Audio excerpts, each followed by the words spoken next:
ശ്രീരാമനവമി ആഘോഷങ്ങളുടെ ഭാഗമായി സംഘടിപ്പിക്കുന്ന ശ്രീരാമനവമി രഥയാത്രയ്ക്ക് മാർച്ച് 13-ന് ഗുരുവായൂരിൽ സ്വീകരണം നൽകുമെന്ന് വാർത്താ സമ്മേളനത്തിൽ അറിയിച്ചു.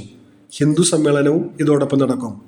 നടത്തപ്പെടുവാൻ ഉദ്ദേശിക്കുന്നത് ഏകദേശം ഉച്ചതിരിഞ്ഞ് 3 മണിയോടുകൂടി മഞ്ജുളാൽ പരിസരത്ത് എത്തിച്ചേരുന്ന യാത്ര ജനകീയ സ്വീകരണത്തിന് ശേഷം അവിടെ തന്നെ സജ്ജമാക്കിയ EMS സ്ക്വയറിൽ നടക്കുന്ന ഒരു പൊതുസമ്മേളനവും ഇതിന്റെ ഭാഗമായിട്ട് ഉണ്ടായിരിക്കുന്നതാണ്.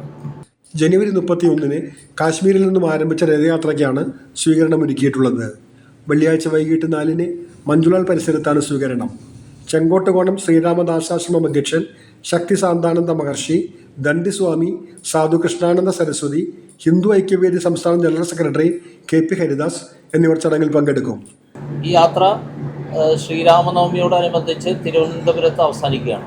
മഹാസമ്മേളനത്തോട് കൂടിയിട്ട് തിരുവനന്തപുരത്ത് എല്ലാ വർഷവും അങ്ങനെ തന്നെ ഇപ്രാവശ്യവും ശ്രീരാമനവമി ദിവസം വലിയ ഹിന്ദു സാംസ്കാരിക സമ്മേളനത്തോടു കൂടിയാണ് ഈ പ്രോഗ്രാം അവസാനിക്കുന്നത്. സ്വീകരണത്തിന് ശേഷം EMS സ്ക്വയറിലാണ് ഹിന്ദു സമ്മേളനം നടക്കുക.